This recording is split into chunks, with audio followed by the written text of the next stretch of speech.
मैं यहाँ इसलिए नहीं हूँ कि मैं कोई इतिहास विशेषज्ञ या भूगर्भ संशोधक हूँ। मैं यहाँ इसलिए हूँ कि अयोध्या समस्या से जितना आप व्यथित हैं, उतना मैं भी हूँ।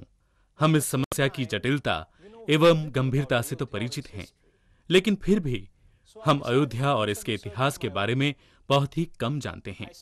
इसलिए मैंने तय किया है कि खुद ही इस विषय में कुछ अनुसंधान कर लें।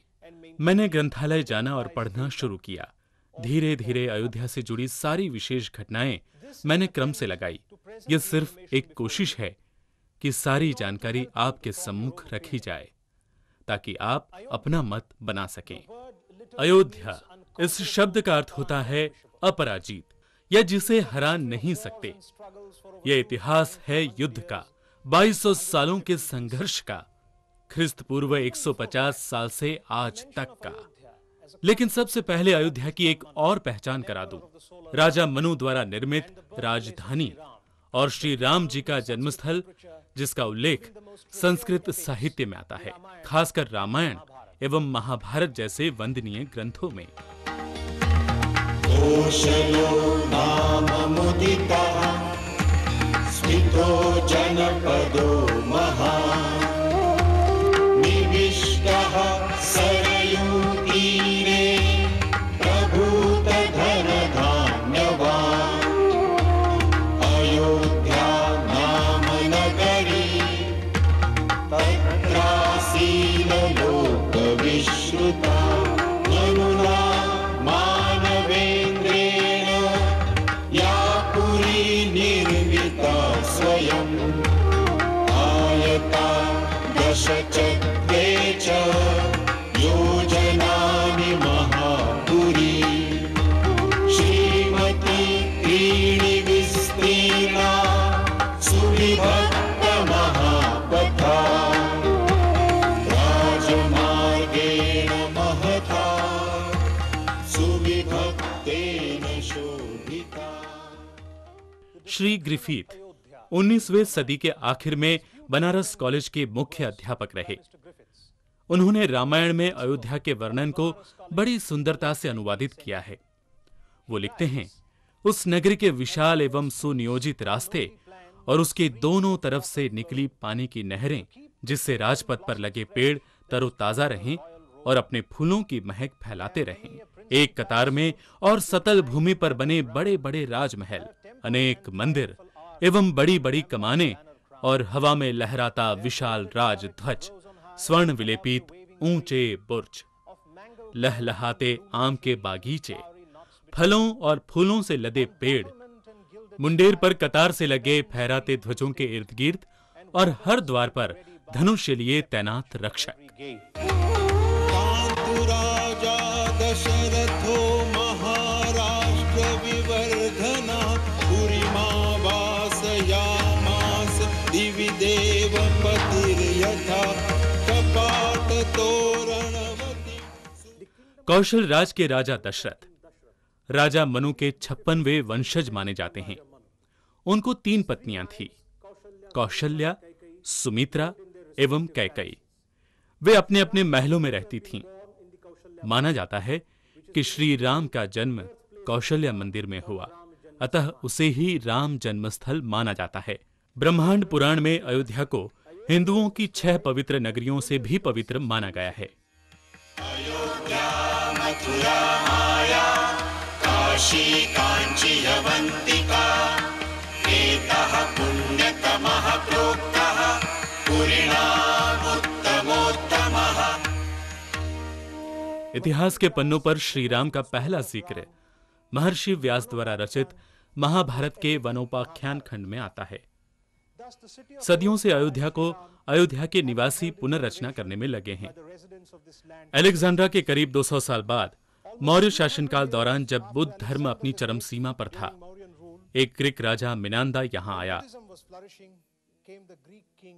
उसने बुद्ध धर्म के असर का और बौद्ध भिक्षु बनने का कपट रचा और अयोध्या पर धोखे से आक्रमण किया। इस आक्रमण में जन्मस्थल मंदिर ध्वस्त हुआ। सिर्फ 3 महीनों में शुंगवंशीय राजा ध्युमत सेन से मिनांदा पराजित हुआ, युद्ध में मारा गया और अयोध्या स्वतंत्र हुई।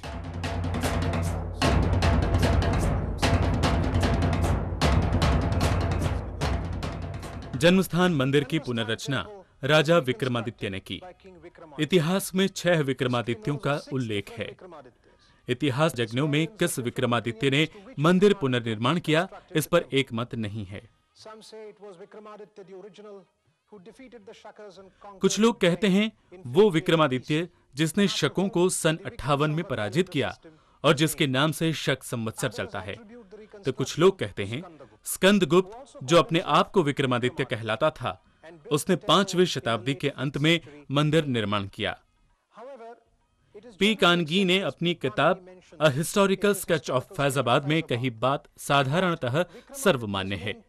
उसमें वो कहते हैं पुरातन शहर ढूंढने का विक्रमादित्य का तरीका था, जहां सरयू बहती है, और भगवान शंकर का रूप नागेश्वर नाथ मंदिर जहां है। ये भी माना जाता है कि विक्रमादित्य ने करीब 360 मंदिर अयोध्या नगरी में बनवाए और श्री राम की पूजा हिंदुओं में निरंतर चलती रही। इसकी पुष्टि नासिक स्थित शकवाहन राजा द्वारा बनाई पुरातन गुफा के शिलालेख में मिलती है। बहुचर्चित संस्कृत नाटककार भास ने श्री राम को अर्चना अवतार में जोड़ा है। नमो भगवते त्रैलोक्य कारणाय नारायणाय ब्रह्मादे हृदयं जगत्त्रयपते रुद्रस्य कोपस्तव नेत्रे चन्द्रदिवाकरौ सुरपते जिह्वा च ते भारती सब्रह्मेन्द्र मरुद्गणं त्रिभुवनं सृष्टं त्वयैव प्रभो सीतेयं जलसंभवादयता विष्णुर्भवान् गृह्यताम्। साधारणतः श्री राम को विष्णु अवतार में पूजे जाने की परंपरा है, जिसका सबूत पुरानी दस्तकारी एवं शिलालेखों में मिलता है। 4वीं शताब्दी के रामटेक मंदिर की दस्तकारी, सन 424 का कंधार शिलालेख, सन 543 का चालुक्य शिलालेख, 8वीं शताब्दी का महाबलीपुरम शिलालेख, 11वीं शताब्दी में जोधपुर नजदीक बना अंबा माता मंदिर, सन 1145 का रेवा जिले के मुकुंदपुर में बना राम मंदिर, सन 1168 का हंसी शिलालेख, रामपुर जिले के राजीव में बना राजीव लोचन मंदिर इन्हीं में से कुछ हैं।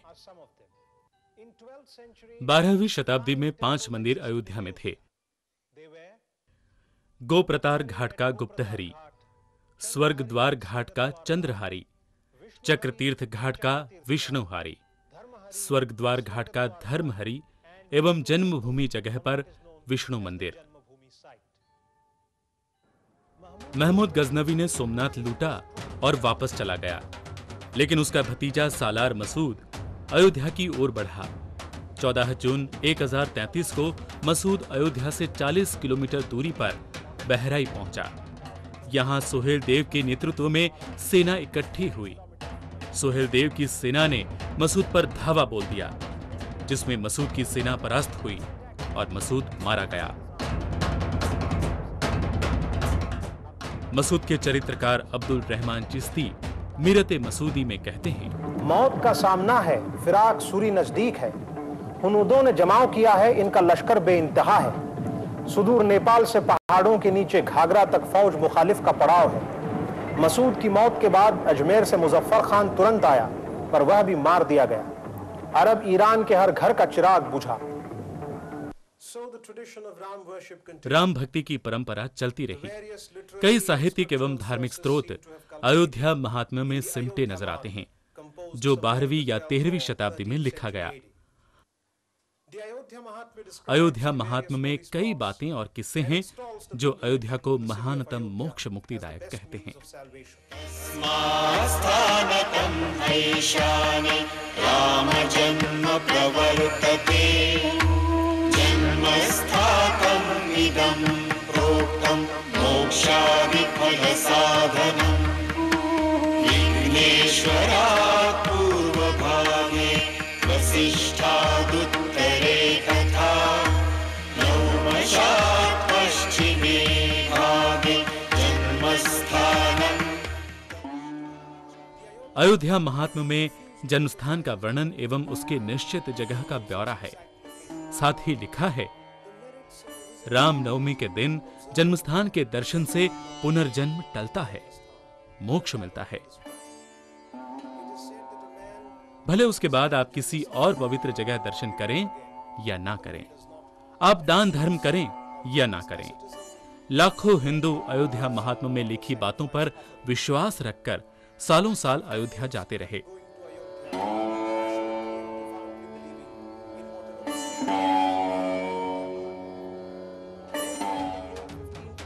फिर सन 1526 सरहद के उस पार से एक आक्रामक मध्य एशिया के फरगाना प्रांत से आया जहरुद्दीन मोहम्मद बाबर। 16 मार्च 1527 बाबर ने राणा सांगा को हराकर दिल्ली पर कब्जा बनाया। हिंदुस्तान में मुगल सल्तनत की ये शुरुआत थी। कुछ समय बाद बाबर ने अपने सरदार मीर बांकी को अयोध्या पर आक्रमण के आदेश दिए। बाबर का मीर बांकी को भेजा आदेश पत्र 6 जुलाई 1924 के मॉडर्न रिव्यू के दिल्ली से प्रकाशित अंक में छपा है। शहंशाह हिंद मालिकुल जहां बादशाह बाबर के हुक्म व हजरत जलाल शाह के हुक्म के बमूजिब अयोध्या में राम जन्मभूमि को मिस्मार करके उसकी जगह पर उसी के मलबे व मसाले से मस्जिद तामीर करने की इजाजत दे दी गई है। बजरिए इस हुक्मनामे के तुमको बतौर इत्तिला से आगाह किया जाता है कि हिंदुस्तान के किसी सूबे से कोई हिंदू अयोध्या न जाने पावे। जिस शख्स पर यह सुबह हो कि वो वहां जाना चाहता है, उसे फौरन गिरफ्तार करके दाखिल जिंदा कर दिया जावे। हुक्म का सख्ती से तामील हो, फर्ज समझकर। 23 मार्च 1528 तक जन्मस्थान पर लड़ते लड़ते 1,73,000 लोगों ने अपनी जान दे दी। उनकी वीरता से तो मीर बांकी भी सदके में आ गया, पर आखिरकार वे हार गए। मीर बांकी अब बाबर के आदेश का पालन करने लगा। उसने जन्मस्थल का मंदिर ध्वस्त किया और उसी जगह मस्जिद बनाई। जब मीर बांकी के लोग मस्जिद बना रहे थे तो कहा जाता है कि हर दिन होने वाला काम उसी रात ढह जाता था। बाबर ने अपने आत्मचरित्र जोग बाबर में इसके बारे में लिखा है। अयोध्या के राम जन्मभूमि मंदिर को मिस्मार करके जो मस्जिद तामीर की जा रही है, उसकी दीवारें शाम को आप से आप गिर जाती हैं। इस पर मैंने खुद जाकर सारी बातें अपनी आंखों से देखकर चंद हिंदू औलियाओं फकीरों को बुलाकर यह मसला उनके सामने रखा।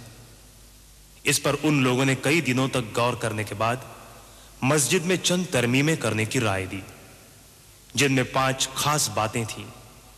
यानी मस्जिद का नाम सीता पाक या रसोई रखा जाए, परिक्रमा रहने दी जाए, सदर गुंबद के दरवाजे में लकड़ी लगा दी जाए, मीनारें गिरा दी जाए और हिंदू महात्माओं को भजन पाठ करने दिया जावे। उनकी राय मैंने मान लिया, तब मस्जिद तैयार हो सकी। 12 अप्रैल 1528 से 18 सितंबर 1528 तक की बाबर की दिनचर्या, जिसके विवरण उपलब्ध नहीं है। हो सकता है दिनचर्या के वे पन्ने 17 मई 1529 के तूफान में या 1540 के हुमायूं के रेगिस्तान निवास के दौरान नष्ट हुए हों। पर 3 जून 1528 को सनेथू के देवीदीन पांडे और महाबत सिंह ने मीर बांकी की सेना पर हमला किया। देवीदीन पांडे ने खुद 600 सैनिकों को 5 दिन में मार डाला, लेकिन मीर बांकी ने पलड़ा पलट दिया और खुद बांकी ने देवीदीन को मार डाला। सन 1529 को ईद के दिन राणा रणविजय ने जन्मस्थल मुक्ति के लिए लड़ाई की, पर कुछ न हुआ। 1530 में बाबर मरा और उसके पुत्र हुमायूं ने गद्दी संभाली। उसके शासनकाल दौरान यानी 1530 से 1553 तक रानी जयराज कुमारी एवं स्वामी महेश्वरानंद ने जन्मस्थल मुक्ति की 10 बार कोशिश की। जन्मस्थल स्थान का नियंत्रण एक पक्ष से दूसरे पक्ष में जाता रहा।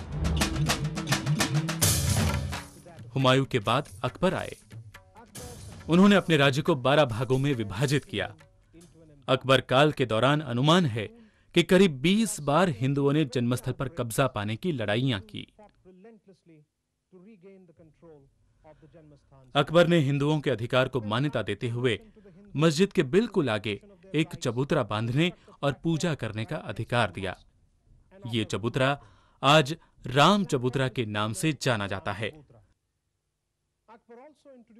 साथ ही अकबर ने राम और सीता के चित्र मुद्रित किए चांदी के सिक्के राम टका भी बनवाए और रामायण की सचित्र किताबें भी बनवाईं। अथात्मनः शब्दगुणं गुणज्ञः पदं विमानेन विदाहमानः रत्नाकरं वीक्षमिथः सजाया रामाभिधानि हरिरित्युवाच।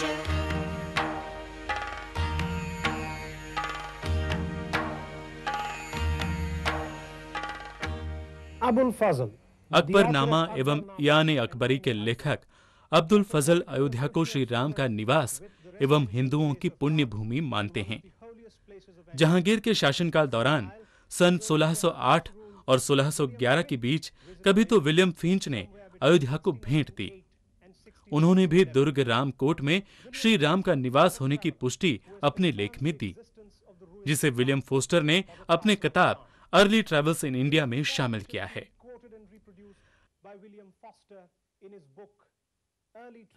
1858 के बाद औरंगजेब के सरदार जांबाज खान ने अयोध्या पर हमला किया, लेकिन परास्त हुआ।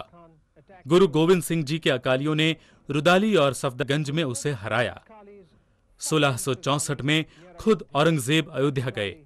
उन्होंने ना ही राम चबूतरा तोड़ दिया, बल्कि 10,000 लोग भी मारे। लेकिन उसके बावजूद राम नवमी का जश्न अयोध्या में मनता रहा। नवाब सलामत खान ने भी अमेठी के राजा गुरुदत्त सिंह और पिंपरा के राजकुमार सिंह से लड़ाई की। सादिक अली ने भी जन्मस्थल पर कब्जा पाने की 5 लड़ाइयां झेली। 1751 में अवध के दूसरे नवाब सफदरजंग ने प्रमुख मराठा सरदार मल्हार राव होलकर को पठानों के खिलाफ लड़ने के लिए आमंत्रित किया था।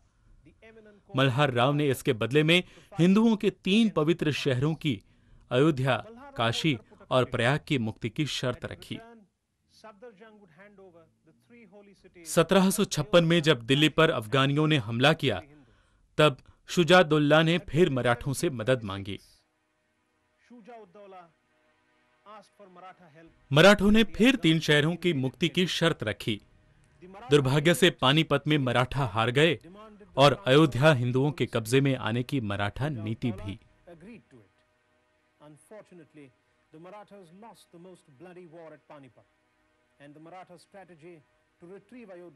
आगे अयोध्या और राम जन्मभूमि की लड़ाइयां करीब 100 साल तक ठंडी रही। लेकिन इन 100 सालों में कई इस्लामी और पश्चिमी लेखकों ने इस बात को माना और लिखा कि बाबर के आदेश से मीर बांकी ने रामकोट का राम मंदिर तोड़ा और वहां मस्जिद बनवाई। उन्होंने इस बात की भी पुष्टि की कि जन्मस्थल पर राम पूजा की परंपरा और राम नवमी का उत्सव सालों से होता रहा, जिसमें भारत भर से बड़ी तादाद में लोग आते रहे।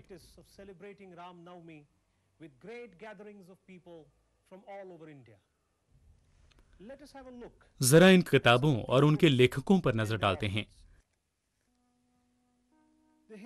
The history and geography of India, लेखक जोसेफ टाइफन-टेलिन, 1785। सफियचल नसाई बहादुर शाही, लेखिका बहादुर शाह की लड़की, 17वीं शताब्दी के अंत या 18वीं शताब्दी की शुरुआत।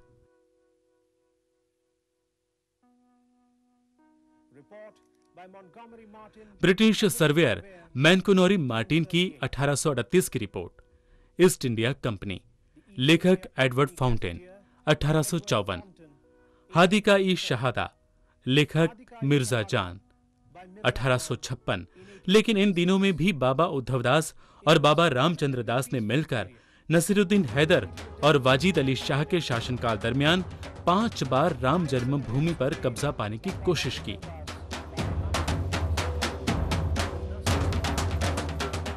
सन 1857 में अमीर अली ने जिहाद की घोषणा की और अपने 170 आदमी लेकर हनुमानगढ़ी पर हमला किया। अमीर अली हार गया और उसका जिहाद भी। और फिर आई 1857 की लड़ाई, जब हिंदू और मुस्लिम दोनों ने मिलकर अंग्रेजों के खिलाफ लड़ाई की। तब एक मौलवी आमिर अली ने स्थानीय मुसलमानों को समझाकर राम जन्मभूमि हिंदुओं को सौंपने पर राजी कर लिया। फूट की राजनीति से अंग्रेजों ने अपनी चाल चलकर अमीर अली और बाबा रामचंद्र दास को अयोध्या में ही एक इमली के पेड़ पर लटकाकर फांसी दी। इमली का वो पेड़ आज भी गवाह बना अयोध्या में खड़ा है।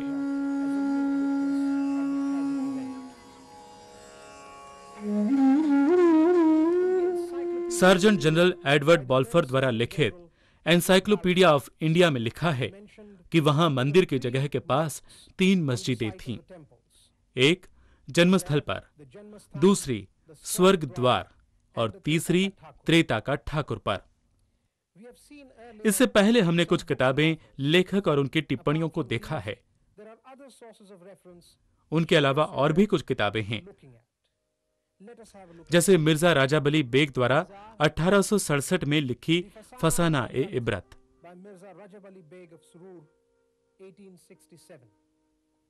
और 1861 में शेख मोहम्मद अजमत अली काकोर विनामी की लिखी तारीखी अवध। 1870 में पी कानगी द्वारा लिखित a historical sketch of Faizabad, 1877 की अवध गजट, 1880 की मोहम्मद हसन द्वारा लिखित जियाई अख्तर, 1880 की फैजाबाद सेटलमेंट रिपोर्ट, 1881 की इंपीरियल गैजेट ऑफ फैजाबाद तथा मौलवी अब्दुल करीम द्वारा लिखित गुमास्ते हालात ए अयोध्या अवध। सन 1886 में मोहम्मद असगर की याचिका पर न्यायमूर्ति कर्नल FEA शर्मायर ने अयोध्या भेंट दी और अपने फैसले में कहा, हिंदुओं की पवित्र भूमि पर मस्जिद बांधना बहुत ही दुर्भाग्यपूर्ण बात है, लेकिन ये काम करीब 356 साल पहले यानी सन 1530 में हुआ था,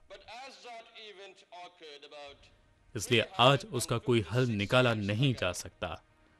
इसलिए दोनों पक्षों से यह विनती है कि आस्ते कदम चलें। सन 1944 में हिंदू मुस्लिम दंगे हुए। मस्जिद के इर्द गिर्द हुए दंगों से ढांचे को भी नुकसान हुआ। दिसंबर 1941 में जन्मस्थल के पास हिंदुओं ने रामायण पाठ का बड़ा कार्यक्रम किया और 23 दिसंबर 1941 को श्री राम पूजा के लिए पुनः अनुमति मिल गई।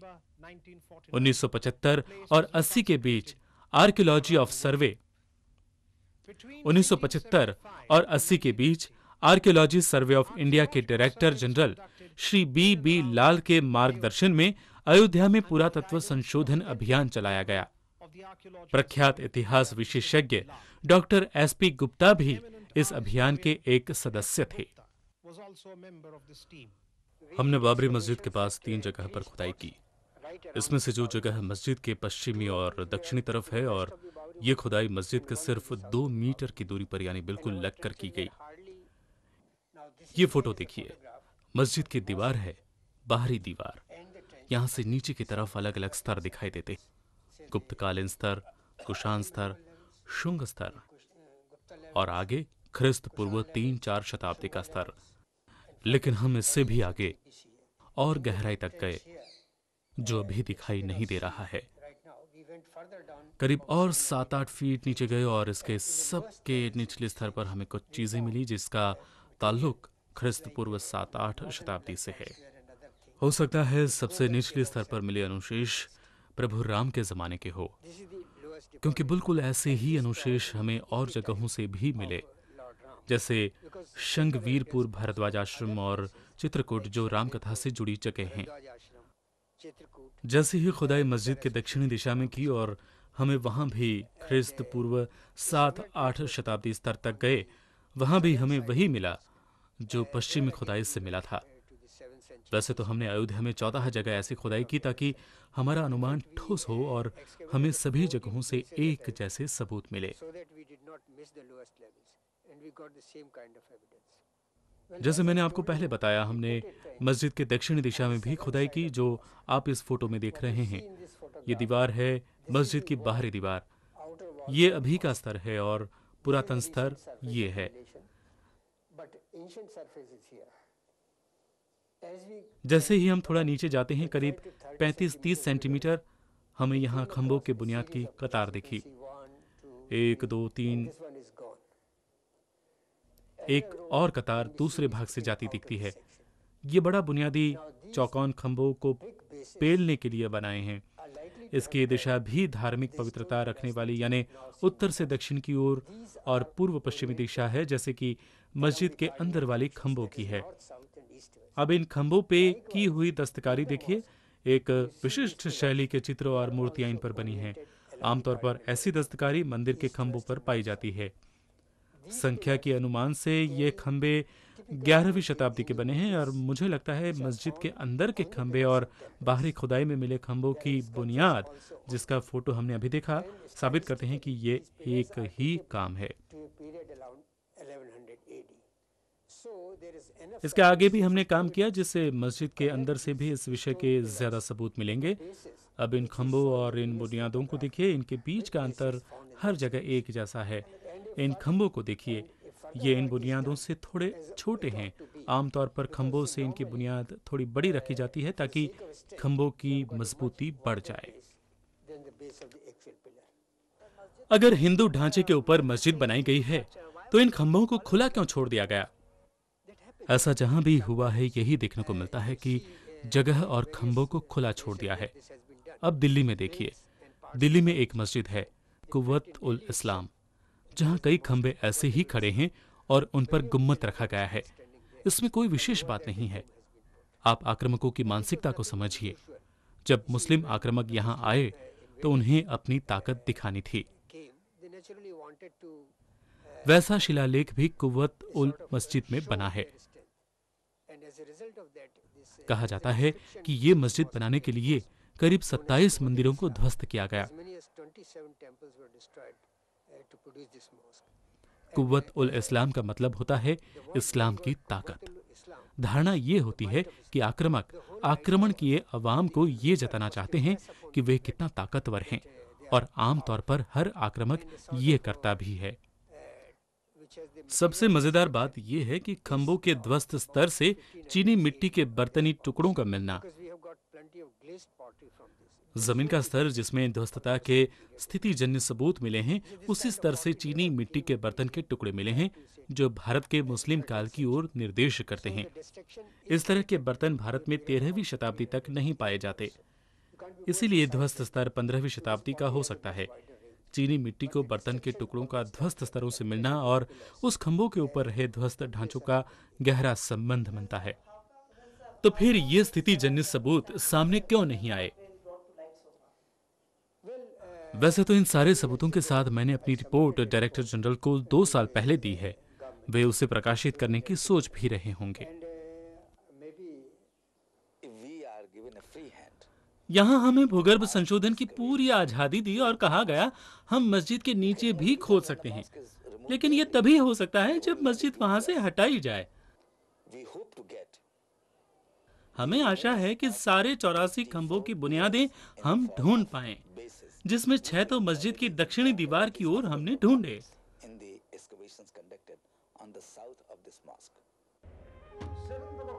7 अक्टूबर 1984 को बड़ी तादाद में लोगों ने अयोध्या आकर उसी जगह मंदिर पुनर्निर्माण का संकल्प किया।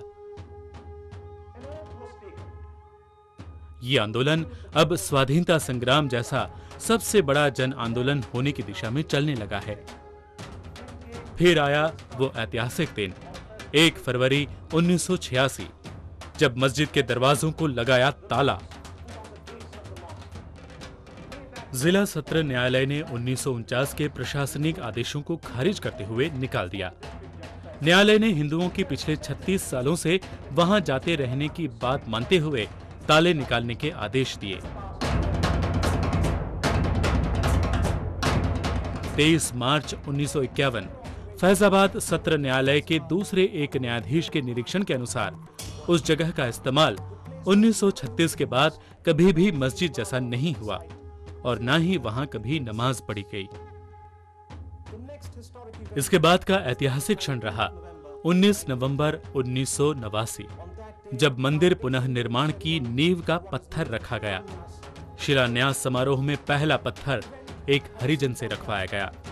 इससे प्रतीकात्मक संदेश ये रहा कि वहां सिर्फ नींव का पत्थर ही नहीं, बल्कि एक नए समाज निर्माण की शुरुआत भी होगी। 1990 में मसला काफी आगे बढ़ा। पूरी बात वाद प्रतिवादों में फंसती गई। कई गुट और राजनीतिक दलों के अपने अपने स्वार्थ में धंसती गई। इन्हीं हालात में 30 अक्टूबर 1990 को कार सेवा करने की घोषणा की गई।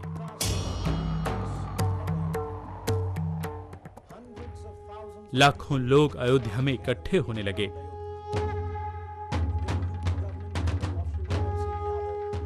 मुलायम सिंह की उत्तर प्रदेश सरकार ने सुरक्षा के सारे प्रबंध किए और लोगों को अयोध्या में घुसने से रोकने की पूरी कोशिश की, लेकिन फिर भी सुनियोजित कार सेवा उसी दिन यानी 30 अक्टूबर 1990 को हुई। चर्चा का पहला दौर AIB-MAC और VHP के बीच हुआ। 1 और 2 दिसंबर 1990 में हुई चर्चा में लेन देन की प्रक्रिया पर बहस हुई। 22 दिसंबर 1990 AIB-MAC और VHP दोनों ने अपने अपने पक्ष के दस्तावेज एवं सबूत जमा करवाए। 6 जनवरी 1991 को VHP ने अपने प्रतिवादी AIB-MAC के बयान पर प्रत्युत्तर दिया। सरकारी कार्यवृत्त के अनुसार 6 जनवरी 1991 को VHP ने अपने उत्तर में AIB-MAC के जन्मस्थल के अधिकार को ठुकराते हुए हर पहल का सटीक जवाब दिया।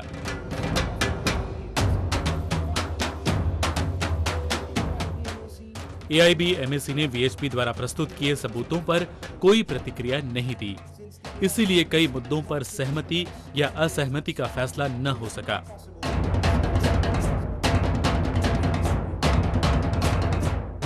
इसके बाद भी 21 जनवरी 1991 को AIB-MAC ने आगे कुछ भी नहीं किया।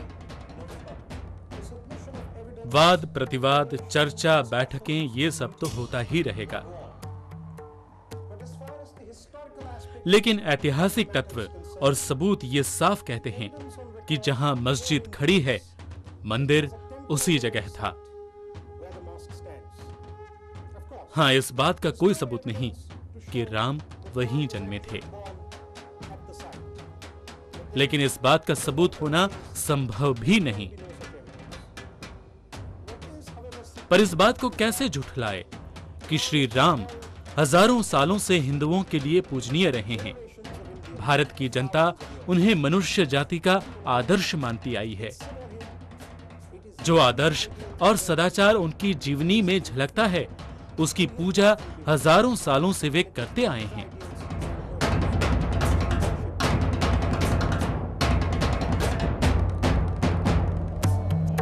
जहां तक श्री राम का सवाल है, उन्होंने खुद अपने आप को मसीहा, ईश्वर या ईश्वरी अंश कभी नहीं कहा। वाल्मीकि रामायण में अपने बारे में कहते हैं, आत्मानम मानुषम मन्ये रामम दशरथात्मजम्। राम दशरथ नामक मनुष्य का बेटा, जिसने अपना पूरा जीवन एक मनुष्य की तरह बिताया। एक मनुष्य पर असाधारण क्षमतायुक्त श्री राम को मर्यादा पुरुषोत्तम नाम से भी जाना जाता है। मर्यादा पुरुषोत्तम का मतलब है जीवन की हर अंग में इंसानी प्रयासों से ऊपर उठकर कुछ करने की क्षमता रखने वाला इंसान। बचपन में उन्होंने चांद की तमन्ना की। बेटे के रूप में उन्होंने पिता की हर इच्छा का पालन किया। युद्ध में रणनीति तहत अपने दुश्मन के भाई विभीषण से दोस्ती की। सुग्रीव के दोस्त के रूप में वाली को मारा, जबकि उसे मारने का कोई वैयक्तिक कारण नहीं था। योद्धा के रूप में अपनी पत्नी को छुड़ाने के लिए रावण से महायुद्ध किया।